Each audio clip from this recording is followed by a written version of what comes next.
하나님 말씀은 로마서 10장 2절과 3절입니다. 로마서 10장 2절 3절입니다. 로마서 10장 2절 3절. 내가 증언하노니 그들이 하나님께 열심히 있으나 올바른 지식을 따른 것이 아니니라. 하나님의 의를 모르고 자기 의를 세우려고 힘써 하나님의 의에 복종하지 아니하였느니라. 오늘부터 이제 예수 그리스도의 십자가의 가장 적대적인 자기 의의 문제를 다루도록 하겠습니다. 오늘 읽은 이 로마서 10장 2절과 3절에서 사도 바울은 유대인들에 대해서 이렇게 말합니다. 그들에게는 열심이 있었지만 하나님을 향한 열심을 어느 정도는 가지고 있었지만 그렇지만 그 열심은 올바른 지식을 따른 것이 아니다고 합니다. 그럼 이들의 이 열심이 왜 문제입니까? 하나님의 의를 모르고 자기 의를 세우려 하여 오히려 하나님의 의에 복종하지 않았다라고 합니다. 여기서 아주 중요한 두 가지 단어가 나오죠. 바로 자기 의와 하나님의 의입니다. 여러분, 신앙생활은 열심히만 한다고 해서 그것이 좋은 무조건 신앙생활이다 이렇게 말할 수는 없습니다. 분명한 건 신앙생활을 잘하는 사람들은 열심으로는 나타납니다. 그렇지만 모든 열심이 다 좋은 신앙생활은 아니다는 겁니다. 사이비나 이단들 한번 보십시오. 얼마나 열심인지 모릅니다. 자기 인생을 완전히 다 던집니다. 그러나 잘못된 지식, 하나님을 향한 잘못된 이해, 또 거짓 교리에 사로잡혀서 그렇게 살아가고 있습니다. 그것이 결코 옳다 할 수가 없죠. 교회 안에서도 얼마든지 이 유대인들처럼 열심은 내지만 그것이 자기 의에 따른 것일 수 있다라고 말합니다. 오늘은 바로 이 자기 의의 문제를 좀 다루어 보도록 하겠습니다. 자, 이 자기 의와 하나님의 의, 이 두 가지 의가 나오고 있습니다. 성경은 의라는 것을 존재론적으로 또 법적으로 이렇게 두 가지로 설명할 수 있습니다. 이 두 가지가 연동되어 있죠. 먼저 법적으로 설명을 한다면 하나님이 요구하시는 모든 뜻에 순종하고 있는 상태입니다. 이건 아주 올바른 상태이죠. 이럴 때 하나님과 올바른 관계에 있는 겁니다. 그래서 이 의라는 것은 기본적으로 올바르다, 옳다라는 뜻을 가지고 있는데 법적으로는 하나님의 모든 뜻을 다 지키고 있는 상태이고, 그리고 존재론, 관계론적으로는 이로 인해 하나님과 인간의 올바른 관계를 말하고 있습니다. 자, 그런데 성경은 이 의를 우리가 이해하는 것처럼 착하게 살았다 정도로 말하지 않죠. 성경에서 의는 율법의 문제로서 모든 율법을 다 지켜야 된다. 왜 그러냐면 이 율법에는 하나님의 성품이 반영되어 있습니다. 하나님의 거룩이 반영되어 있고 하나님의 사랑이 반영되어 있기 때문에 하나님은 사랑하라라고도 명령하고 거룩하라라고도 명령을 합니다. 율법을 지키는 자는 의롭고 율법을 어기게 되면 그래서 불의하게 됩니다. 근데 문제는 뭐냐면 이 율법을 완벽하게 지킬 수 있는 사람은 이 세상에 단 한 명도 없습니다. 우리는 모두가 다 죄인입니다. 내가 좀 더 잘하면 하나님이 인정하지 않을까? 내가 조금만 더 거룩해지면 하나님이 나를 받아주시지 않을까? 자신의 행위로서 하나님 앞에 나가려고 하는 이 모든 시도를 자기 의라고 합니다. 자기 의는 결국 이런 태도죠. 하나님, 저의 행위를 보시고 저를 받아주세요. 의롭다 해주세요. 이렇게 말하는 겁니다. 그렇지만 그 누구도 자기 의로는 하나님의 의에 도달할 수 없습니다. 왜 그렇습니까? 갈라디아서 3장 10절에 보면 율법책에 기록된 모든 일을 항상 행하지 아니하는 자는 저주 아래 있다 했습니다. 율법책에 기록된 모든 일을, 율법이 요구하는 그 모든 요구를 다 지켜야 됩니다. 그리고 항상 지켜야 됩니다. 모든 항상이죠. 그뿐 아니라 산상수훈에서 예수님은 율법을 더 깊게 해석을 하죠. 살인은 칼로 사람을 찌르는 것만이 아니라 미워하는 마음, 그러니까 살인의 동기를 가져도 살인이다라고 했습니다. 누가 마음으로까지 항상 율법을 다 지킬 수 있겠습니까? 결국은 이 율법이라는 것은 우리를 의롭게 하기 위해서 주신 것이 아니고 우리가 얼마나 죄인인지를 깨닫게 하는 그런 도구로서 주신 것입니다. 예수님은 또 마태복음 5장 20절에서도 말씀하셨죠. 너희 의가 서기관과 바리새인보다 더 낫지 못하면 결단코 천국에 들어가지 못한다. 이 말씀은 너 더 열심히 해라. 서기관보다 바리새인보다 더 뛰어나게 율법을 지키라는 말이 아닙니다. 오히려 이렇게 말씀하시는 거죠. 그들이 실패했으면 너희는 더더욱 실패할 수밖에 없다. 바리새인과 서기관들은 율법을 지키는 데는 전 세계 최고인 사람들입니다. 그렇다면 바리새인과 서기관들이 실패했다면 평범한 우리는 실패할 수밖에 없습니다. 율법의 최고 전문가들이 다 실패했는데 이들보다 더 나은 의가 있어야만이 천국에 갈 수 있다고 합니다. 여러분, 누가 율법을 스스로 지켜서 그렇다면 천국에 들어갈 수 있겠습니까? 바리새인보다, 서기관보다 율법을 더 열심으로 지킬 수 있는 사람, 더 열심 정도가 아니죠. 모든 율법을 다 지켜야 됩니다. 예수님은 사람들을 옥죄려고 너희 의가 이들보다 더 나아야 된다고 말씀하시는 게 아닙니다. 오히려 반대입니다. 우리를 해방시키기 위해서죠. 너희는 너희의 행위로는 하나님 앞에 설 수 없다, 이렇게 말씀하십니다. 사람들은 그럼에도 불구하고 자기 의를 좋아합니다. 왜냐하면 자기 의는 내가 할 수 있다는 가능성을 내포하고 있기 때문입니다. 반대로 십자가는 자기 의에 적대적이죠. 십자가는 이렇게 말합니다. 너는 죄인이다. 너는 무능하다. 너는 스스로 하나님 앞에 설 수 없다. 그래서 예수님께서 십자가에 죽으셨다고 말합니다. 십자가는 철저하게 자기의 의를 부정하고 적대합니다. 십자가는 인간의 자존심을 완전히 무너뜨려 버립니다. 그래서 사람들은 십자가 이야기를 싫어합니다. 특히 죄와 진노, 심판 이야기를 더더욱 싫어합니다. 하지만 십자가를 말하면서 죄를 말하지 않는다면 병원에서 진단 없이 치료만 하는 것과 똑같은 것입니다. 여러분, 복음이 무엇입니까? 율법을 지켜서는 그 누구도 의롭다함을 얻을 수 없습니다. 오직 예수 그리스도를 믿음으로만이 의롭게 됩니다. 이것을 하나님의 의라고 합니다. 우리는 또한 이것을 복된 소식이라고 합니다. 오직 죄인이 하나님 앞에 설 수 있게 하는 것은 자기 의가 아니라 하나님이 마련한 하나님의 의이신 예수 그리스도를 믿는 것입니다. 예수 그리스도를 믿음으로 말미암아 얻게 되는 것, 이것이 바로 하나님의 의입니다. 그 누구도 자기 행위로 하나님 앞에 서기에 충분한 사람은 없습니다. 누구도 하나님의 율법을 100% 항상 지킬 수 없기 때문입니다. 율법에서 세계 최고 열심이었던 유대인들이 실패했다면 누구도 성공할 수 없습니다. 예수님은 아까도 말씀드렸지만 이들보다 더 나아야 된다고 했습니다. 자기 힘으로 그 누구도 하나님 앞에 설 수 없다는 것을 우리는 알아야 됩니다. 여러분, 그러므로 복음의 가장 큰 적은요, 무신론이 아니고 자기의입니다. 자기의는 하나님을 믿는다고 하면서도 하나님의 의에 복종하지 못하게 만듭니다. 그러나 하나님은 길을 주셨죠. 예수 그리스도 안에서 예수 그리스도를 믿음으로 하나님의 의가 우리에게 주어졌습니다. 오늘 우리는 이렇게 고백해야 됩니다. 주님, 저는 죄인입니다. 제 안에는 의가 없습니다. 예수님의 십자가가 아니면 하나님 앞에 설 수 없고 그리스도인으로 살아갈 수 없습니다.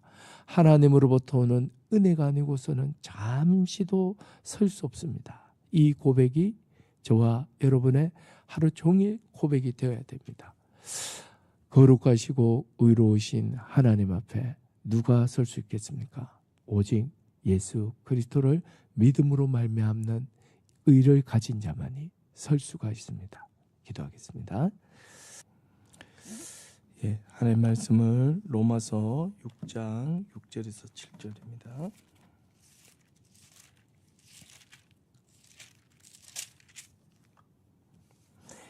로마서 6장 6절에서 7절. 우리가 알거니와 우리의 옛사람이 예수와 함께 십자가에 못 박힌 것은 죄의 몸이 죽어 다시는 우리가 죄에게 종노릇하지 아니하려 함이니 이는 죽은 자가 죄에서 벗어나 의롭다 하심을 얻었습니다. 아멘.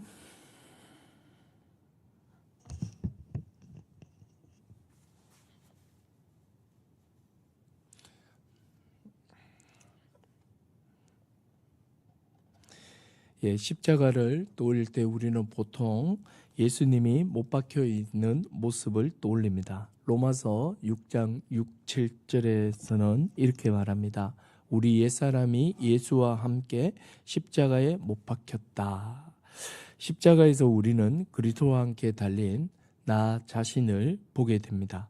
성경은 나를 위해 그리스도께서 십자가에 죽으셨다고 말합니다. 동시에 이 십자가에는 나도 죽었다고 합니다.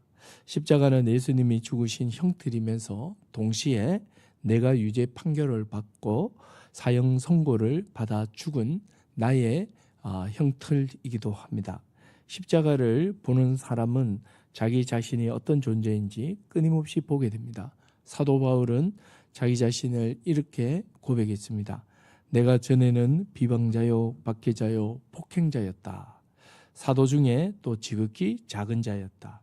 바울이 죄 사함을 못 받은 사람이어서가 이렇게 말한 것이 아닙니다. 그는 이미 복음을 알고 은혜를 받은 사람입니다. 그런데도 바울은 십자가를 바라볼 때 내가 어떤 자였는가를 잊지 못했습니다. 왜냐하면 십자가는 우리에게 너는 의로운 자가 아니라 실패한 자다. 너는 죄인이다. 십자가 앞에서는 내가 이룬 의가 무엇인지 자랑할 수가 없습니다. 십자가는 우리의 죄인됨을 여실히 보여주고 있기 때문입니다. 죄 없는 예수님이 십자가에 죽으심은 우리 때문입니다. 처참한 예수님의 십자가 죽음은 우리의 죄의 크기를 잘 보여주고 있습니다. 우리는 어떤 의로도 하나님 앞에 설 수 없는 대역 죄인이며 뼛속까지 죄인입니다. 마태복음 7장 22절과 23절에 주의 이름으로 선지자 노릇했습니다. 귀신 쫓아냈습니다. 권능도 행했습니다. 하면서 마지막 날에 주님 앞에서 자랑하는 사람들이 있습니다. 그때 주님께서 이렇게 말씀하십니다. 내가 너희를 도무지 알지 못한다. 그 사람들은 말합니다. 의아해하면서 말합니다. 주님의 이름으로 귀신도 쫓고 또 주의 이름으로 권능도 행하고 병도 고쳤는데 이럴 수가 있는가? 그때 주님은 너희는 모른다. 이렇게 말씀한다는 거죠. 여러분, 이 사람들은 왜 주님이 모른다고 했을까요? 이 사람들은 주님 앞에 나올 때 바로 자기 행위, 자신의 의를 근거로 해서 나왔기 때문입니다. 주님, 제가 이런 일을 했습니다. 이런 봉사했습니다. 이런 능력을 보였습니다. 누가요? 제가. 주님의 이름이 나오지만 주님의 이름은 수단이 자기 수단이 되고 있을 뿐이고 자기가 주체가 됩니다.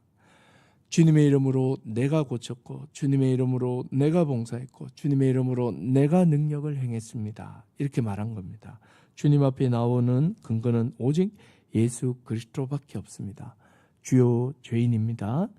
저는 아무것도 의지할 것이 없습니다. 오직 예수 그리스도의 십자가만 의지합니다. 이렇게 하며 나올 때 그때 주님이 내가 너를 안다라고 말씀하십니다. 십자가는 자기 의의 실패를 보여주고 있습니다. 그런데 어떻게 믿는다 하면서 자기 의를 의지하여 하나님 앞에 나올 수 있겠습니까? 십자가는 이 자기 의의 실패를 보여주면서 동시에 하나님의 거룩하심이 드러난 자리입니다. 하나님은 죄를 그냥 넘어가지 않죠. 그래서 우리가 지불해야 될 죄값을 자기 아들에게 담당시키셨습니다. 이렇게 자기 십자가는 죄를 미워하시는 하나님의 거룩, 우리를 향한 사랑, 죄에 대해 반드시 심판하시는 공의와 또한 지혜, 하나님의 모든 속성의 총합인 영광이 드러난 자리입니다. 그래서 십자가에 나타난 그 영광을 보면 우리는 절망할 수밖에 없습니다. 우리는 하나님의 그 거룩함에 도달할 수 없기 때문입니다. 그래서 십자가를 아는 사람은 하나님 앞에서 자기를 의롭다라고 이렇게 자랑할 수가 없습니다. 나 이제 제대로 살아볼게요라는 마음조차 십자가 앞에서는 다 무너집니다. 왜냐하면 그것도 결국 자기의 시도이기 때문입니다. 십자가를 아는 사람은 이렇게 고백합니다. 내가 하나님 앞에 설 수 있는 길은 내 행위가 아니라 오직 예수 그리스도의 피뿐입니다. 그리스도의 의뿐입니다. 그리스도의 십자가를 바라보면 자기 자신에 대해서 절망하는 거죠. 왜 그렇습니까? 죄의 크기가 나타나고 있기 때문입니다. 십자가 보혈이 아니고서는 우리를 의롭다함을 할 길이 없다는 것을 꼭 기억해야 합니다. 놀랍게도 십자가는 인간을 가장 철저히 부정하는 자리이면서 동시에 인간을 가장 깊이 긍정하는 자리이기도 합니다. 십자가는 말합니다. 너는 죄인이다. 그러나 너는 사랑을 받는 죄인이다. 너는 끝났다. 그러나 은혜로 새로 시작한다. 십자가만이 우리의 참된 절망 속에서의 희망입니다. 자기 의를 철저하게 부정하고 십자가를 바라보면 자신의 죄인됨과 우리를 향한 하나님의 사랑을 알게 됩니다. 그러므로 항상 자기 의에 기반한 신앙생활을 경계해야 합니다. 많은 사람들이 이렇게 말합니다. 십자가 그거 다 알지. 그런데 성경은 경고합니다. 악한 사람들과 속이는 자들은 더욱 악하여져서 속이기도 하고 속기도 한다. 이 지금 교회 안에서 벌어지는 일이죠. 겉으로는 신앙이 있는 것 같지만 속으로는 자기 의에 기반한 신앙생활을 하면서 자기도 속고 있는 거죠. 예수님께서 누가복음에서 이러한 모습을 잘 얘기를 했습니다. 누가복음 18장에 보면 바리새인은 이렇게 기도합니다. 나는 다른 사람들과 같지 않습니다. 나는 금식합니다. 나는 11조를 합니다. 반면 저 멀리 세리는 감히 눈을 들어 하나님을 보지도 못하고 하늘을 쳐다보지도 못하고 가슴을 치며 말합니다. 하나님이여 나를 불쌍히 여기소서. 나는 죄인입니다. 예수님께서 말씀하십니다. 이 사람이 의롭다 하심을 받고 내려갔다. 자기 의를 가진 사람은 항상 남과 비교하죠. 우월감 혹은 열등감. 그러나 참된 신앙 믿음을 가진 사람은 자기를 바라보거나 사람을 바라보는 것이 아니라 하나님만 바라봅니다. 내가 이런 거 했으니까, 내가 봉사했으니까, 내가 뭐 이렇게 헌금했으니까, 이런 마음이 생길 때 우리는 이미 자기 의의 함정에 들어간 것입니다. 자기 행위를 내세우고 행위에 주목할 때 자기 의의 함정에 들어가는 것이죠. 이게 사실 제일 무섭습니다. 내가 열심히 했으면 하나님이 복 주셔야지. 내가 이만큼 했는데 왜 내 삶은 이래? 난 열심히 교회 다녔는데 왜 저 사람이 더 잘 돼? 이런 마음이 왜 올라옵니까? 나의 믿음은 은혜가 아니라 바로 거래로 하기 때문입니다. 복음은 인과관계가 아니죠. 인과관계면 우리는 이미 하나님 앞에 죽은 자들이며 살 수가 없습니다. 우리가 한 대로 처벌받는다고 생각해 보십시오. 인과관계, 원인과 결과잖아요. 하나님의 진노는 죄에 대한 결과잖아요. 원인이 되는 그 죄의 문제를 인과관계로 따져서 처리한다면 하나님 앞에 설 수 있는 사람이 누가 있겠습니까? 십자가는 오늘 또 우리에게 말합니다. 너는 실패한 자다. 너는 죄인이다. 그러나 동시에 말합니다.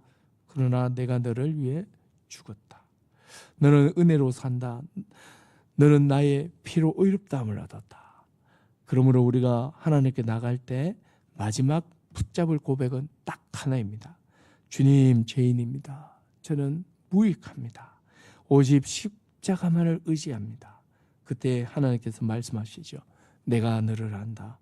주님, 십자가 앞에서 자기 의를 무너뜨려 주십시오. 우리의 열심과 공로를 내려놓고 오직 십자가 보혈만 의지하여 세리처럼 은혜로 하나님께 나아가게 하여 주시옵소서. 이것이 여러분 늘 날마다 우리가 해야 될, 주님 앞에서 해야 될 기도입니다. 우리도 모르는 사이에 자기를 속이는 자가 될 수 있죠. 바리새인처럼 고개를 빳빳이 들고 마음으로 자기가 행한 것들을 나열하면서 막 행위를 자랑하며 나갈 수 있습니다. 사람 앞에서도 은근히 자신의 존재를 알리고 자랑하며 나갈 수가 있죠. 그때 정말 조심하셔야 됩니다. 자기의는 이미 십자가에서 안 된다, 실패했다는 것을 보여줍니다. 자기의는 하나님 앞에 서게 할 수가 없습니다. 그래서 십자가가 있는 것이지요. 오늘 하루 온종일 그리스도의 십자가만을 의지하는 저와 여러분 되시기 바랍니다. 기도하겠습니다.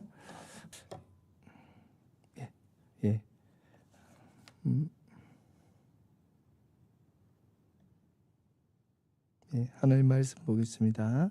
하나님 말씀은 로마서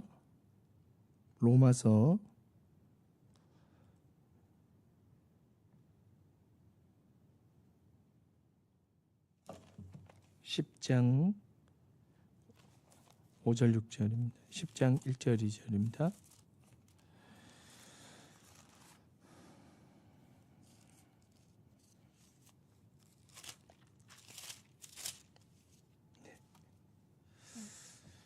예, 5절 6절 제가 읽겠습니다. 모세가 기록하되 율법으로 말미암는 너희를 행하는 사람은 그 의로 살리라 하였거니와 믿음으로 말미암는 너희는 이같이 말하되 내 마음에 누가 하늘에 올라가겠냐 하지 말라 하니 올라가겠냐 함은 그리스도를 모시려 내리려는 것이요. 아멘.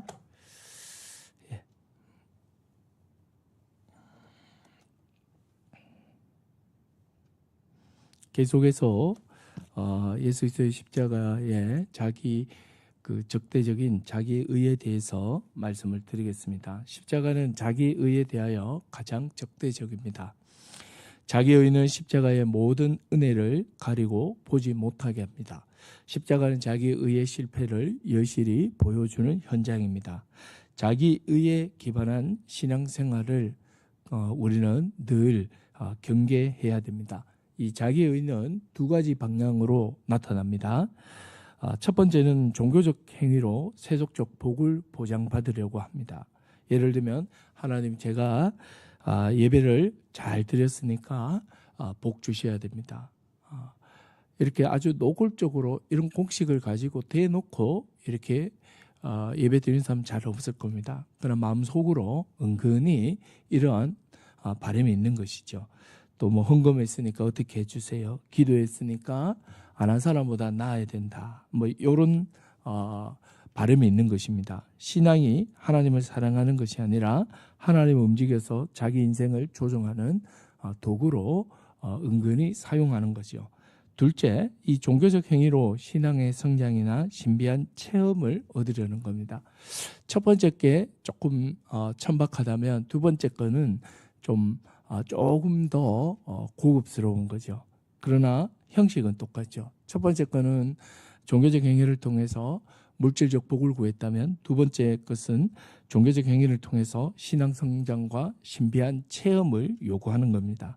내가 이렇게 했으니까 이제 뭔가 경험하고 봤으면 좋겠다. 내가 이 정도 했는데 왜 아무 일이 일어나지 않는가.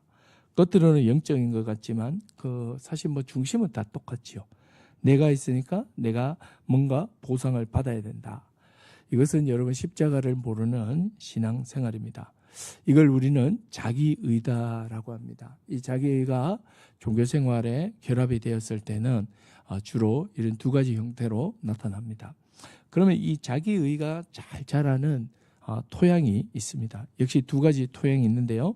첫 번째로는 행위를 강조하는 가르침입니다. 하라, 하지 마라. 그러면 얻을 것이다. 이거 하면 복 받는다.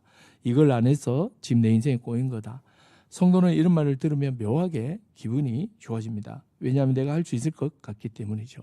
근데 여러분, 성경 어디에도 조금만 더 열심히 하면 하나님이 복을 주신다는 공식은 없습니다.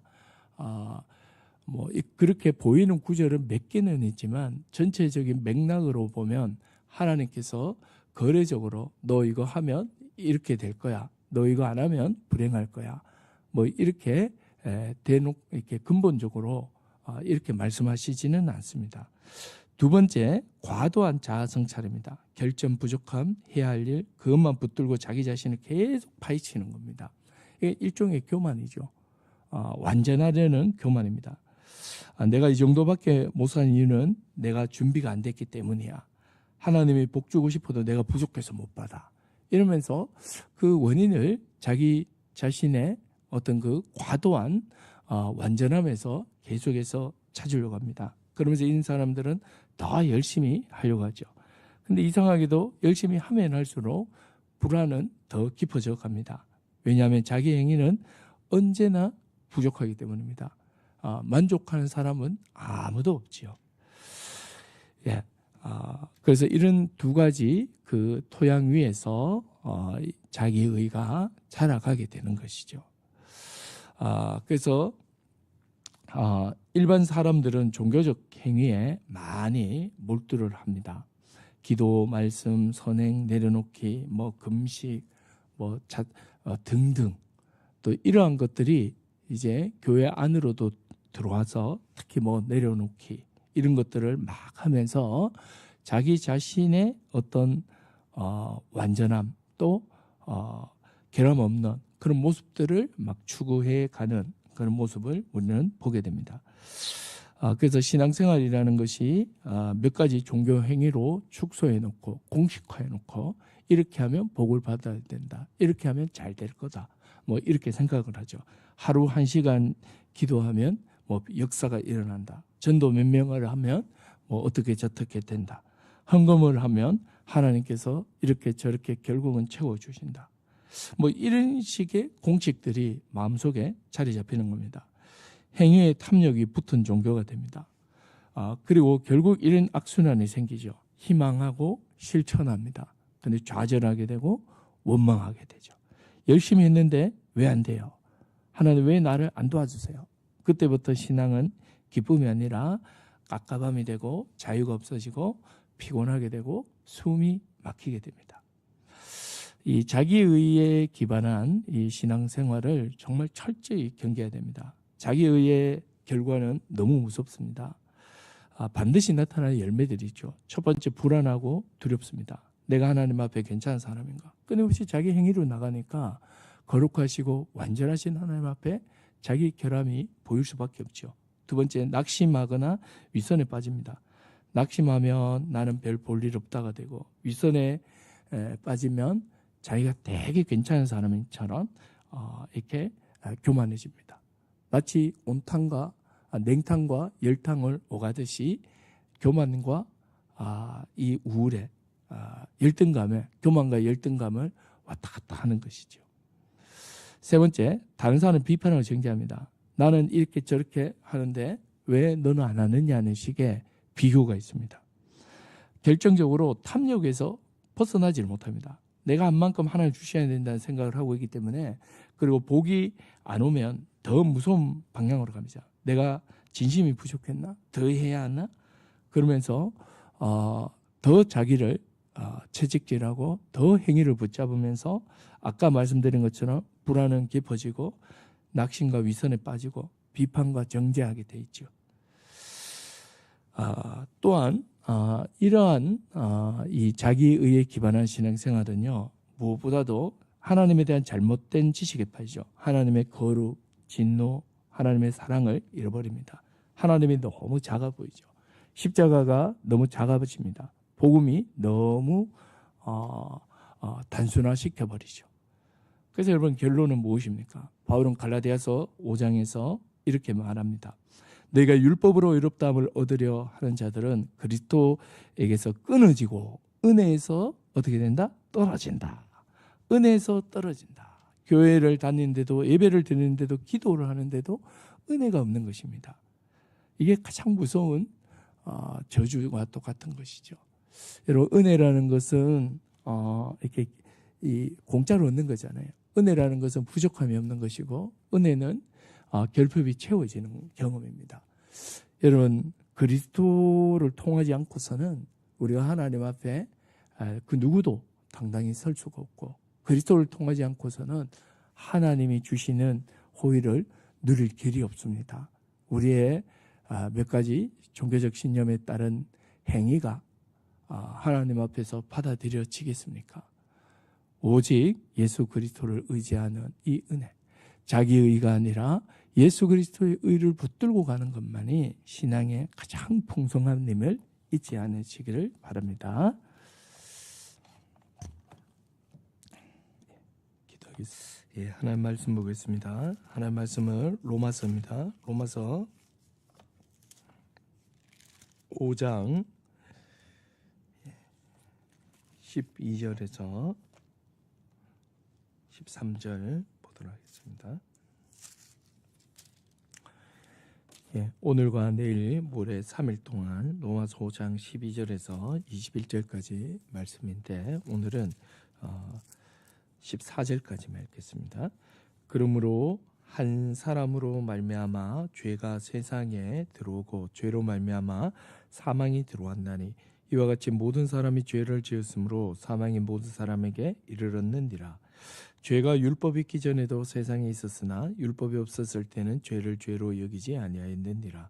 그러나 아담으로부터 모세까지 아담의 범죄와 같은 죄를 짓지 아니한 자들까지 사망이 왕노릇하였다니 아담은 오실 자의 모형이라. 아멘. 예, 이제 오늘부터 로마서 5장 12절에서 21절까지 예수 그리스도와의 연합, 즉 대표의 원리에 대해서 말씀을 드리겠습니다. 예수님을 믿으면 죄 사함을 받고 의롭다함을 얻게 되고, 또 하나님 나라에 들어가 그의 백성이 되고, 그뿐 아니라 자녀가 됩니다. 이 복락은 도대체 어떻게 이루어지는가? 예수 믿기만 하면 죄 사함이 되고 의인이 되는데, 이게 어떤 논리에서 왜 믿기만 하면 이렇게 되는가? 이런 생각을 하게 됩니다.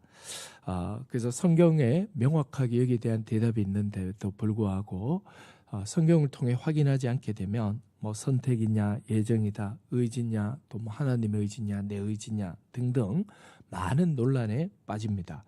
근데 성경은 이 부분을 아주 명확하게 말합니다. 모호하지가 않습니다.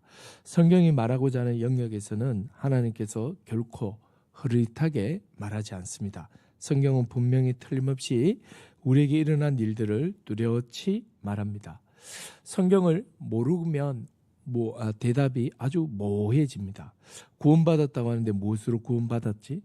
진리가 너희를 자유케 한다는데 어떤 자유인가? 성령을 따라 살려고 하는데 성령 어디 계신가? 자기 힘으로 하지 말라고 하는데 그럼 아무것도 하지 말란 말인가? 믿기만 하면 죄 사함을 받는다고 하는데 왜 죄를 사해 주시지? 등 제대로 정리지 못한 채 우리는 모호하게 이렇게 이해하고 있을 때가 많이 있습니다. 여러분, 성경은 신비한 부분이 있지만 모호함은 없습니다. 오늘 읽을 로마서 말씀은 모호한 많은 부분을 명확하게 설명해 주고 있습니다. 성경은 우리가 그리스도 안에서 누리는 구원을 말할 때 반복적으로 이런 표현을 씁니다. 그리스도 안에, 주 안에, 그리스도와 함께, 이런 표현들이 굉장히 많이 나옵니다. 대표적인 예가 에베소서 1장 3절에 나오죠. 이렇게 말하죠. 하나님께서 그리스도 안에서 하늘에 속한 모든 신령한 복을 우리에게 주셨다. 즉 모든 복이 어디에 있습니까? 그리스도 안입니다. 그리스도 밖에서는 복이 없으죠. 그럼 그리스도 안에서 모든 복을 하나님께서 주셨다고 합니다. 그리스도와는 바로 그리스도와의 연합을 의미합니다. 그리스도와 연합을 알기 전에 먼저 타락 후 우리의 상태를 알 필요가 있습니다. 자, 오늘 본문 12절을 보면 죄가 세상에 들어온 사건을 이렇게 말하죠. 한 사람으로 말미암아 죄가 세상에 들어오고, 여기서 한 사람이 누구입니까? 예, 바로 아담을 말합니다. 아담은 단순한 개인으로만 보지 않습니다. 하나님은 아담을 인류의 대표로 세우셨습니다. 그래서 아담이 한 행동은 하나님 앞에서 아담이 한 하나의 행동이 아니라 모든 인류가 한 행동으로 간주됩니다. 아담 안에 모든 인류의 운명이 들어있는 거지요. 아담이 범죄하자 죄와 사망이 세상 가운데 들어왔고, 그 결과는 전 인류에게 미쳤습니다. 그래서 성경은 말하죠. 우리는 태어나면서부터 죄인이고 본질상 진노의 자녀라고. 아기가 예쁘다고 해서 천사 같다고 말하는 것은 신학적으로는 맞지 않죠. 예쁘지만 죄인입니다. 순수하지만 죄 아래 있습니다. 왜냐하면 우리 모두는 아담 안에서 태어났기 때문입니다.